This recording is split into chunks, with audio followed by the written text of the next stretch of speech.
Very much, Jamie.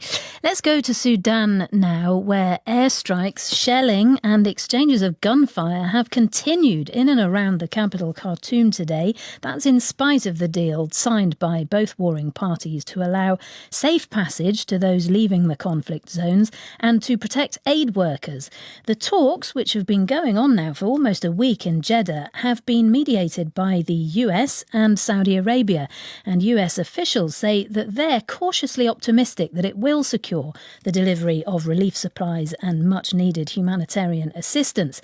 But neither warring side has yet agreed to a ceasefire, and in spite of the fact that the violence erupted as the military forces were supposed to be handing over to a civilian government, no civilian representatives seem to have been included in these particular talks.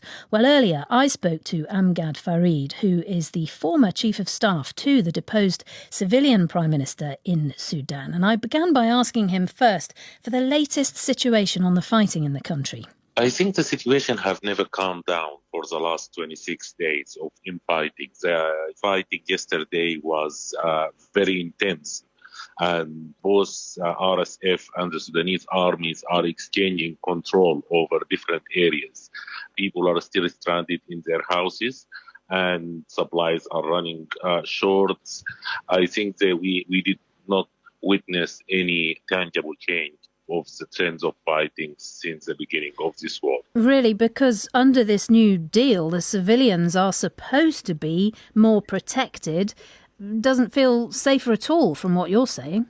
The Saudis and the Americans have announced before 6 times that they concluded a humanitarian cessation of hostilities since the beginning of the fighting. And every time after each announcement, we find that the fighting actually is increasing and intensifying.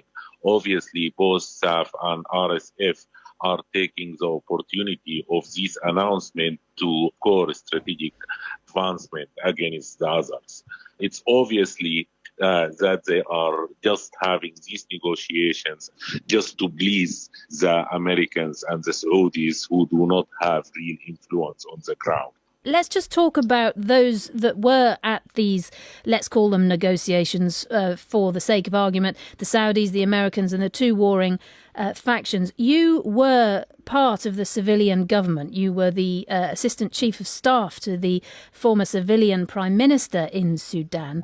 Were there any representatives of the civilian government in waiting included in these talks? Not at all. There was totally no civilian voice included in these talks. And this actually raised the suspicions that what the Saudis and Americans are brokering in Jeddah is another power-sharing deal between the two warring generals that legitimize them instead of holding them accountable for their coup in 2021 and for their war right now. This continuous cuddling of the generals was a cardinal sign of the American Humpty Dumpty diplomacy towards Sudan.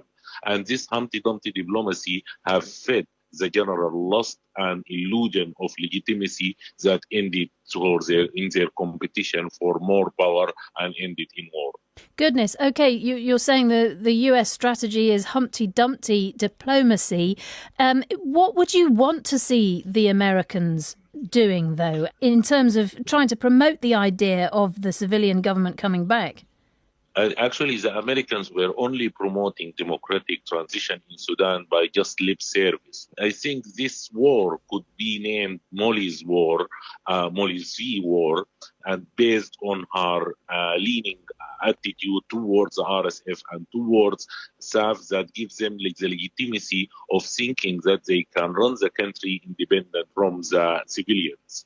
And what's happening in Jeddah is a continuation of that. You say Molly's War. You're referring to Molly Phee, who is the US Assistant Secretary of State for Africa and has been involved in these discussions. OK, I mean, you're clearly very critical of the American approach, but from their perspective, they would see this as doing absolutely everything they can to stop the fighting in the first instance. And even before that, to try and secure humanitarian aid and try to secure the passage of civilians. And that has to be the priority, doesn't it? And they are trying to broker that deal to try and stop the fighting. it has to be the priority. But the problem with the bad solution is two things. That first, they don't solve the problem, and second, they make the correct or the right solution even more difficult. There is totally no sense of accountability. There is totally no sense of the need for restoring the civilian government or the democratic transition, and they are obviously exchanging what they think is stability for democracy and for the aspiration of the Sudanese people who toppled al-Bashir in 2019. And that was Amgad Farid there, the former chief of staff to the deposed civilian prime minister in Sudan, speaking to us a short time ago. Do stay with